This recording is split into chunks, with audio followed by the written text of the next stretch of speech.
Também provar, mais uma vez, né, a questão da dúvida em relação a filhos espirituais. O pessoal está falando que não houve, né? Aí que tá, estranho, porque o resultado da minha pesquisa em relação à questão de que eu tinha pensado no argumento salomônico é de que realmente ocorreu. Mas ou talvez outras explicações sejam fazíveis em relação a isso. De qualquer forma, o resultado da minha pesquisa foi esse. Vamos lá. Não. Mesmo independente desse argumento, não. Havia com certeza dúvida, eles estão tentando negar.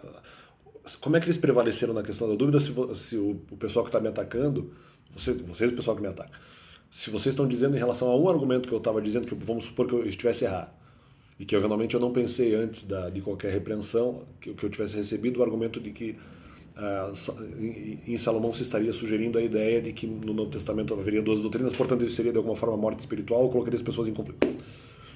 E vocês estão dizendo que esse argumento não foi pensado antes. Ok. Independente do que eu pense sobre isso, em relação a esse ponto. Mas se isso realmente aconteceu depois, não importa. Qual era a dúvida que eu tinha antes? Havia dúvida sobre se eventualmente a igreja teria novos argumentos a ponto de me convencer que a fala dos mandamentos não deveria ser feita.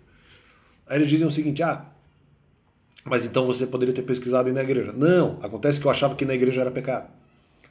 E havia dúvida de que isso poderia, de alguma forma, gerar também um prejuízo espiritual, não só de perseguição de pessoas ou entidades espirituais contra mim, pelo risco da fala dos mandamentos, como também o risco de que, eventualmente, isso me prejudicaria, porque poderia ser pecado. E não seria nem perseguição, eventualmente, de entidade, mas seria pecado mesmo da minha parte. E então, fica esse complemento no canal. Havia dúvida sobre isso. Inclusive, havia argumentos para que não fosse feito. Então, por isso, justamente, e no sentido, daí em relação mas de qualquer forma a pesquisa teria que ser feita. Sim, mas eu fiz a pesquisa. A minha própria pesquisa eu tinha chegado a uma conclusão diferente do que eventualmente outras pessoas diriam em relação à necessidade da fala dos mandamentos. Eu cheguei numa outra conclusão, né? E havia feito uma pesquisa.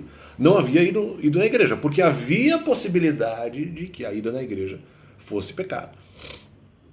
Justamente por sugerir ali outra doutrina e tal. Mas é por isso que eu não fui na igreja antes também. Então, durante muito tempo eu não achei uma boa ideia ir na igreja perguntar alguma coisa ou fazer pesquisa sobre esse tema, porque poderia ser prejudicial. Poderia ser prejudicial a minha pessoa, ou por possibilidade de perseguição, ou por outros prejuízos que poderiam acontecer em relação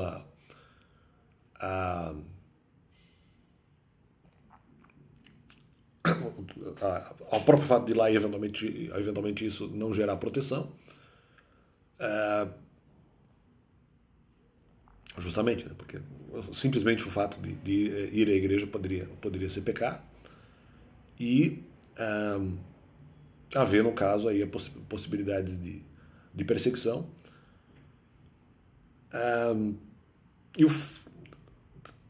a questão de que, justamente, isso poderia gerar algum prejuízo espiritual, no sentido disso ser considerado pecado. Então fica esse complemento no canal, Ivan.